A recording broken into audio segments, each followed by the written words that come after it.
Football club Barcelona has done it.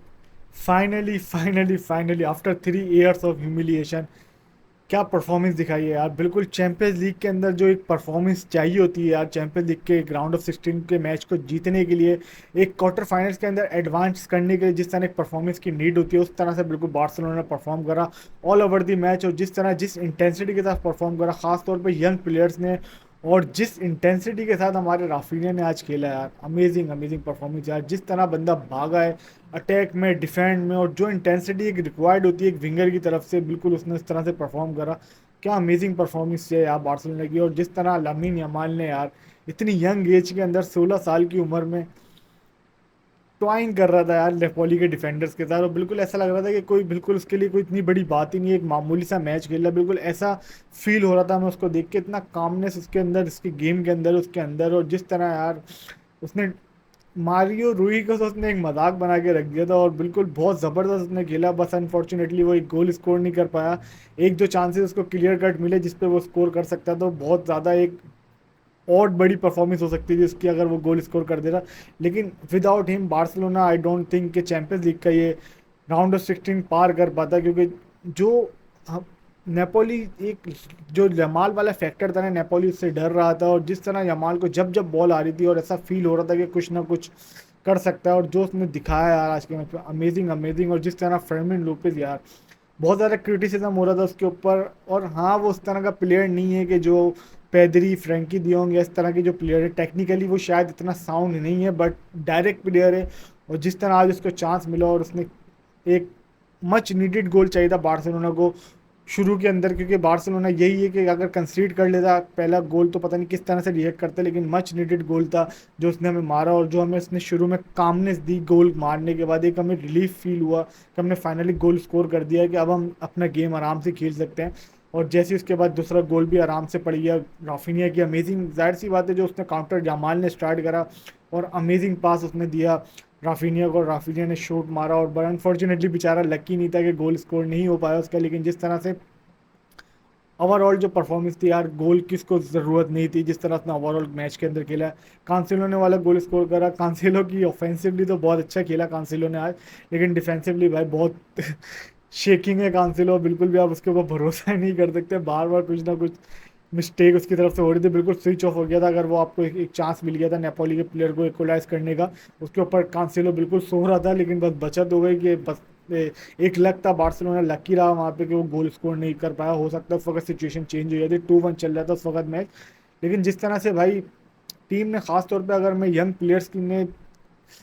Players ने जिल जीत लिया भाई, क्योंकि यंग प्लेयर्स ऐसे हैं कि यार इतने फुटबॉल के अंदर आपको यार, ये जो यंग प्लेयर्स जब आपको परफॉर्म करते हैं ना, तो एक आपको एक अच्छी फीलिंग आती है बहुत ज़्यादा। और जिस तरह बार्सिलोना, आपको पता है हमारी एकेडमी के प्लेयर है, ला मसिया के प्लेयर हैं, और जिस तरह कोबार्सी, यमाल, फेर्मिन लूपिस, तीनों के तीनों ने यार, दो यंगस्टर जो बार्सिलोना ने चैंपियंस लीग का रिकॉर्ड बनाया कि कोबार्सी और यमाल जो यंगेस्ट एवर प्लेयर्स थे, दो जो एक साथ चैंपियंस लीग का नॉकआउट का मैच स्टार्ट कर रहे थे, तो कितनी बड़ी बात है। और उस टीम को लेकर नेक्स्ट राउंड के अंदर जाना, जो कि बार्सिलोना तकरीबन 3 साल से इतने बड़े बड़े प्लेयर्स के साथ नहीं पहुंच पा रहा था, इन यंगस्टर के साथ बार्सिलोना क्वार्टर फाइनल खेलने वाला है, फ्रैंकी डियोंग, पेदरी के इंजर्ड होने के बावजूद। तो यार अमेजिंग अमेजिंग परफॉर्मेंस बार्सिलोना की टीम की तरफ से।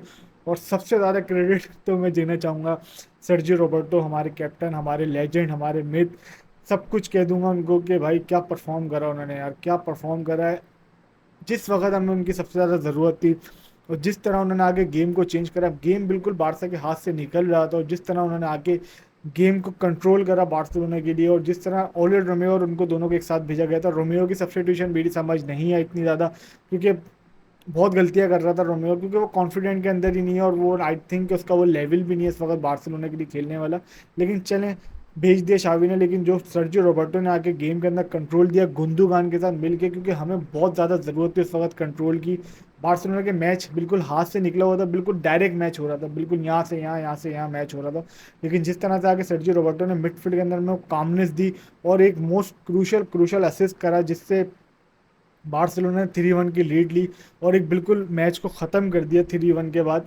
और क्वार्टर फाइनल में पहुंच गए यार। एक शावी को क्रेडिट देना चाहिए, क्योंकि जिस तरह उन्होंने प्लेयर्स को मोटिवेट करा मैच के अंदर रखने के लिए, क्योंकि बार्सिलोना ने, अगर आपको लास्ट 1 और 2 सीज़न याद हो, जिस तरह से बिग टीम्स के ऊपर, खासतौर पर बायरन के ऊपर अगर आपको मैच याद हो, वो फर्स्ट लेग वाला जो ग्रुप स्टेज का मैच खेला था, एक अच्छा बार्सिलोना स्टार्ट तो करता रहा, लेकिन वही बात है, इंटेंसिटी ड्रॉप हो जाती थी और उसके बाद दूसरी टीम अटैक करके गोल स्कोर कर देती थी।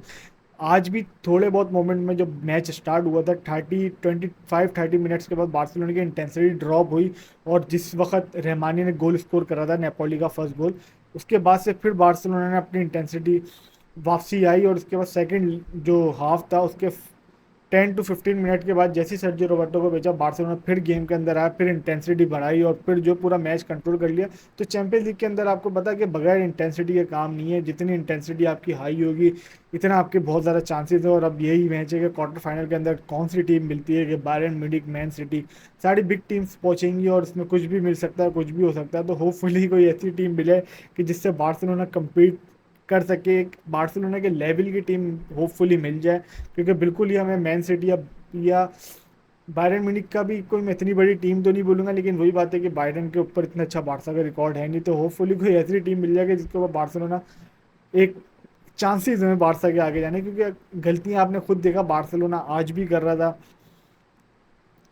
मिस्टेक्स हुई, रोमियो वाली मिस्टेक, उसके अलावा कांसेलो वाला वो हेडर हो सकता था लेकिन वो नहीं हो पाया। मिस्टेक्स तो है, लेकिन कोई बड़ी टीम होगी, दूसरी टीम होगी, बेटर टीम होगी, वो हट कर सकती है बार्सिलोना को। खैर अभी मिस्टेक्स और इनकी बात करने का टाइम नहीं है, अभी तो सेलिब्रेशन का टाइम है।